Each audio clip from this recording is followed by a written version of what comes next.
This is a Caitlin Clark NFT gold vinyl, one of one, and it can be yours for a low cost of $500,000. Or you can choose the of 10 base prism gold Caitlin Clark, beautiful NFT, and this could be yours for $20,022. Or the newly released white sparkle.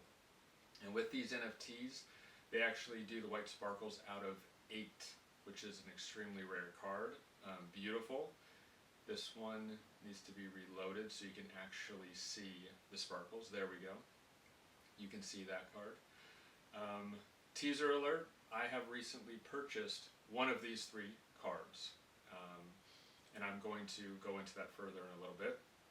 First things first, I want to get through what I've recently sold of Angel Reese. I will be purchasing more Angel Reese probably tomorrow, but I've just recently got into WNBA NFT, so I'm new to this. I'm learning as we go, but WNBA does start on Friday, so this is the WNBA week. I'm going to get myself caught up as much as possible. I'm going to take you through. Everyone out there probably knows more than I do about this, but I'm going to do my best and try to get some of the best NFTs available. So first things first, the first WNBA cards I actually purchased were Angel Reese. I thought the price comparison between her and Caitlin Clark when they were first released, there's a huge disparity there. And I do remember their battles from college. I remember how they brought that into the WNBA. I don't know if it's a Magic Johnson, Larry Bird moment for the WNBA. It kind of feels that way. I think they've both brought so much electricity, so much attention to what's going on that I do love both. I was offered, as you can see, let's go back to where I originally purchased it. So I purchased the Angel Reese of 25 Mojo on, let's see, February 24th, card block, that's me. Purchased it for $60, and I ended up selling it, was that just 4 days later? 4 days later for $200. So, I mean, that's a 300% increase in just a few days. So I had to take that, even though the sale after was $275. You never know what's going to happen. If you look at 100, 100, 150, then my sale of 200, then a sale of 275, then a sale of 100. If you're going to establish a floor of where this card is, probably around 175, maybe 200. I think it just depends on how maybe the season starts or how much hype goes into Friday. And then I had a of 49 base prism teal that I sold of hers. Let's see when I purchased. I'm guessing I purchased it around the 24th. As the Mojo. Where am I? Here we go. I purchased it on the 22nd for $20 and ended up selling it on the 28th, so 6 days later for $45. So a little over double in just a few days. Whenever that happens, I think sometimes you just have to take it, see if that's an outlier. Maybe you missed the boat, maybe it comes back down after a few weeks and you actually get the same NFT for cheaper. I don't know. I also, like I said, I don't know that much about the WNBA. I'm learning as I go along. Of course, you don't have to know anything about the WNBA to know about Caitlin Clark and Angel Reese. So that's where I started. Now let's go back into Caitlin Clark. I do want to look at her NFTs today. I would like to purchase more. She's brought so much attention to the game. Not only that, but just collecting in general. I mean, if you look at the amount of eyeballs up here, the 1,100 unique users have viewed this specific NFT, and it's just recently come out. It might not sound like that much right now, but when you go back to the Angel Reese's, where these were released, I mean, I purchased the first one in February, so that makes it about 3 months ago. These are, you know, her base rookie variation cards, I guess you could call it. And they've been viewed 410 times, and this one 432 times. Caitlin Clark's Gold of 10 standard rookie card has been viewed 1,900 times. And even if you compare that with some of the rookie quarterbacks that were drafted last year, that their NFTs have been out for 12 months plus, she's at that level, if not higher, in a fraction of the time. So what Caitlin Clark means to collectors apparently can't be overstated. So I did jump into a big Caitlin Clark rookie unexpectedly. I love the White Sparkle collection. Truth be told, I actually don't like the white sparkles in the actual card form. I think it's a little too much. I do prefer the gold in that instance. But the White Sparkle NFT, it just looks clean. It has a little pop to it. It's classy. They just come across so good, not just with the WNBA card, but just all the other Prism sports cards with the White Sparkle. I like how this one's of 8. A lot of the NFLs that I've been collecting are of 9. The WNBA, I think, not the WNBA. The NBA just came out with some White Sparkles. I think are of 18 or 19. But of that, they're offering incentives to burn some of them. So even if they're of 18 or of 19 now, you're already starting to see some of them burn. So that is going to shrink, and you can burn up to 50% of the NFTs that are released. So it seems like that burn rate is going to cause the float to come right back down to 8 or 9 too of the NBA White Sparkles.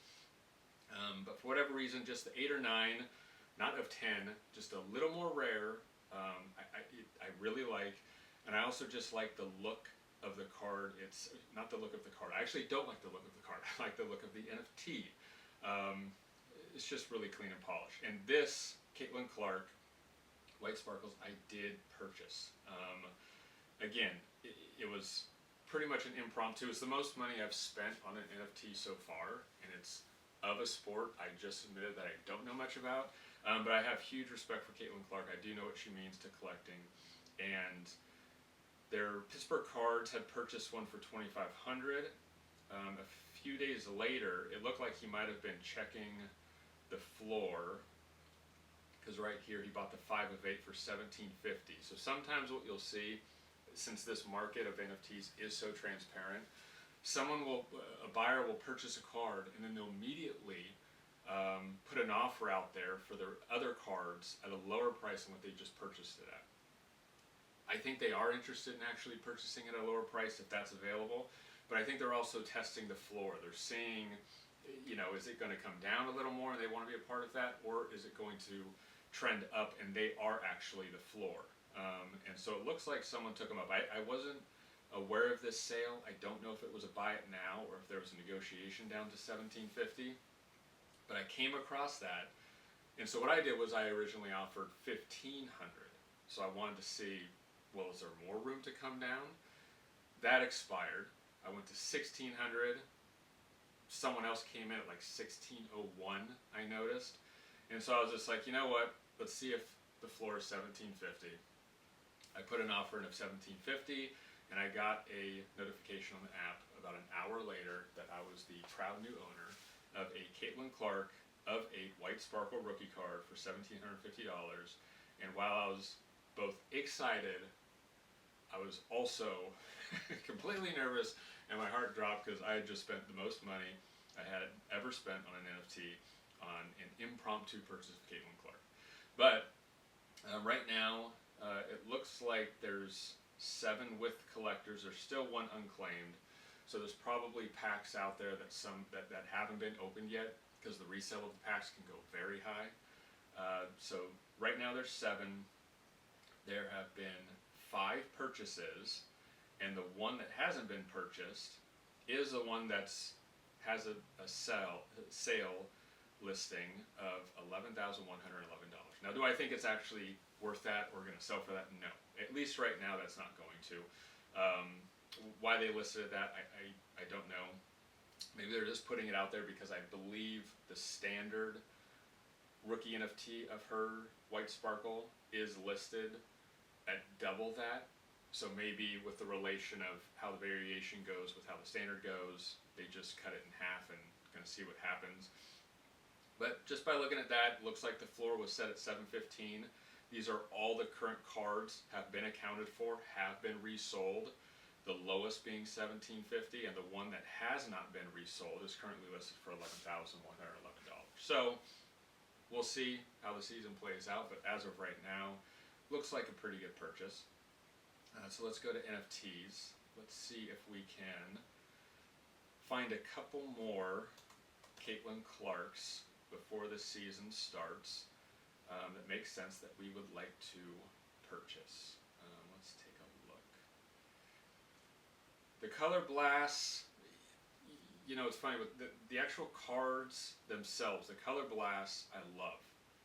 With the NFTs, I don't know why, even though it's awesome, the background, how it shimmers, it's a beautiful NFT. I do like it, but I prefer the card version more, I want to say. And I know there is a lot of coupling between the cardboard card world and the NFT world.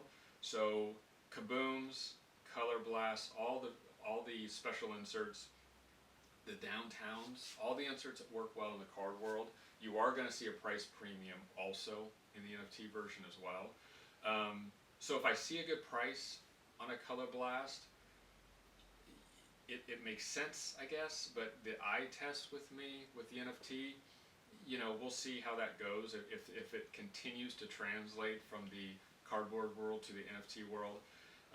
And there's also NFTs that look better to me in the NFTs than the actual cardboard cards. But you can get them at a much cheaper price because there still is that coupling of the two worlds and how everything is priced. The one thing that's really cool with NFTs, however, is that even the inserts that you can almost find a dime a dozen in the cardboard world are all numbered, including even the base rookies with the NFTs. So the transparency, the scarcity of every base card, of every insert is basically minted, I guess you could say. So it cannot be changed. They cannot add more.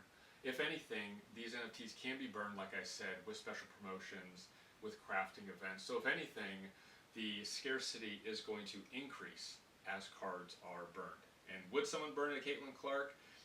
I don't know, but I've seen Angel Reese burned. I've seen Rakia Jackson cards, some of those NFTs, some of those burned.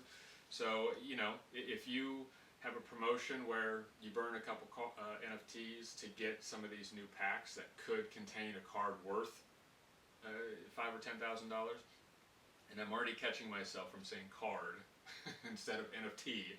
So, you know, this is going to take a little bit, but I am all in on NFTs rather than cards. I am a fan of, let's see, I mean, out of $129 for a floor price of $125, that seems pretty good. When you look at the other listings, there's a 129, a 125, a 150, another 150. I mean, there's some room to grow on this one. So 129 probably isn't the floor. This one has bounced around between 111, it looks like, and $81. So the proper floor price would probably be about 100. It's not a bad start though. That I might come back to that one. We have a Caitlin Clark orange. I personally, when it comes to the WNBA cards, this variation rookie, it looks really good. It may be just basketball in general it looks good with. Football, as we'll get to later in the coming weeks, the variation of the football players, I mean, it just looks like, the quarterbacks look like me second string in high school. I mean, it just doesn't come across well. But I do love the of 99 orange variations in all the NFTs. This one's a floor price of $165. You know, $195, $200, $190. 160. I did offer $150 on this a few days ago. They didn't take it. It hasn't been purchased yet. it's gone from anywhere from 165 to 135, 126, 149. I mean, I think 150 is still a good offer for this particular card or NFT. Might come back to that. You know, some of these like this, the Origins. Where else? You know, the Fractile, the Fearless. These are, you know, these inserts aren't necessarily always numbered in the cardboard version. But the Fractile of 25, you know, it's something new to the collecting world that you only get in the NFT space. So it's going to be interesting how these subsets do over time, because in the cardboard world they wouldn't do very well, but when you put numbers on them of 25 or of 49, all of a sudden, you know, that set now becomes scarce. There is value to that. Now, will people gravitate towards those as much as they gravitated towards the Color Blasts and Kabooms? I don't know. Sometimes you get a really good price on it, so it makes sense just to invest in it and see how things go. Some of these sets, I prefer the look of better, so if I get a price on it, I just like to collect that particular set. The Mojos are really cool with NFTs. How they shimmer and the pattern, I think, is really, really cool. Similar to a white sparkle, but like a silver iridescent version. Now this, the pricing of this, of 25, I mean, if we're talking floors of 2,000 to 3,000 for a 25, and I'm making me feel better with my of 8 white sparkle. But let's see what the last sale was. Do I want to even know? I mean, that was jersey number that sold for 2,200, so that makes sense. But it looks like, I mean, if I had to guess, the floor of this right now, what, 1,250 maybe you'd pay for it. It's a little too rich for my blood after buying the white sparkle. I like this variation better, but still, it's a little too much money for me. The of 49, I love the of 49. The teal's kind of cool, but the teal and green, if it's not like a jersey match or a color match, it just, I don't know if I love the card. My daughter loves the teal. I don't know if that's going to push it over the edge for Caitlin Clark. Maybe for somebody else it would. But that's still, there's the of 10. Yeah, see the of 10. Oh no, that's the true standard rookie. That's not the variation. These groovy cards are cool. I don't know that I'd be putting money into this subset right now. You know, if we're talking a floor price of 1,000 or 650. You know, there's other NFTs I like to collect more at this time than those. Again, the fireworks are cool. They narrow it down to of 10 or of 25, I believe. And then we have these. Here's the standard gold variation. This is a cool card. This is the first one I saw where I'm like, oh man, I would love to have that NFT. But as soon as they hit the market, and as soon as they got released, those were just flying off for like 5,000, 6,000, 7,000, and already I was like, I'm out. I can't do that right now. But she could prove to definitely be worth it in the next year or two. So we'll have to see how it goes. So I think from what we have here, I'm going to put an offer in on this card. For $100, I think we discussed is a good floor as of right now for this particular one. So I will go ahead and do that. And so what happens is I just place the offer, and it's a global offer. So that offer now goes out to all 129 NFT owners that I have placed a $100 offer on that card. And all they have to do is click a button, and it transfers through the blockchain to me for $100, and then it records on the sales history. I just purchased it for $100, and it couldn't be more transparent. And then also I will do this variation. I offered 150, they didn't take it. I don't know that 150 is still the floor.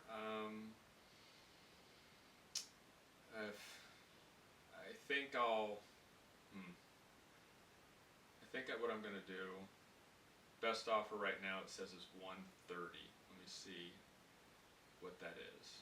So 130 is the best offer. 99. I'm going to make an offer of 140. I think 140 is fair. 150, if someone came and bought it for 165, I don't think that is a bad purchase necessarily. But I think right now we'll see how it goes. And what can happen is I can place it for 140. If somebody doesn't have it listed and they do want to sell it for 150, the person at 165 thinks, you know what, I will sell it to you now for 150. They remove it at the 165 price and they relist it at the 150, and I will get a notification saying that the car that I offered on has been adjusted to $150. And since you can't really negotiate via email or in person, that's on this NFT market how negotiations are kind of made. You throw an offer out and they can relist it at a price and you can kind of find your way in the middle. The one thing to look out for when that happens is, let me place this real fast, if they take that off the market and someone relists that NFT for $150, kind of telling me, I'll meet you in the middle, that $150 gets added to the main marketplace. So if someone's searching just what's being listed right now, what's going on in the market, that new Caitlin Clark of 99 at 150 will now show up at the number 1 spot on the main marketplace page because it was just listed. So everybody's going to see it. So it's happened to me numerous times where I've negotiated or tried to negotiate an offer less than what the floor price was. Someone comes down to kind of meet me in the middle, and before I can even purchase it, somebody else sees that and has purchased it, kind of pulled the rug out from underneath me. So, all is fair. If you see something that's priced well and you want it, why not just do a quick buy? Just take care of it. You will run the risk of losing that NFT if you try to negotiate, someone's working with you, and then somebody else purchases it. It has literally happened to me in the past, I'd say in the past 4 weeks, it's probably happened to me 4 or 5 times. So it's not that uncommon. But, it is what it is. I kind of set a price in my mind of what I'm comfortable with paying, and if I get it, I get it. If I don't, maybe in a couple months I'll find myself in a different position and get that NFT at that time. So we have those out there right now. Again, with the White Sparkle purchase of $1,750, I think those 2 cards were the best Caitlin Clarks that I saw that I would like to get to purchase for my collection before the season starts. If it happens, great. Maybe we'll find ourselves in the middle. We'll update you guys tomorrow before we get into taking a look at Angel Reese. And again, this is WNBA week, so I'm going to try to get caught up as much as possible. Buy as many quality, good WNBA cards before the season starts. And I'm going to try to, I'm going to really get into the sport this year. It seems like an exciting year. There's more exciting rookies to watch. So it's going to be great. So I encourage everybody, if you are interested in what you've seen so far with the NFT sports card marketplace, I'm basically going to do this every day. I'm just going to walk you through my collection, how I'm buying, how I'm selling. And I'm going to just start with that. And so if you're interested at all, these are going to be daily vlogs, I guess you could call them. So please like, comment, subscribe, and I look forward to seeing you tomorrow.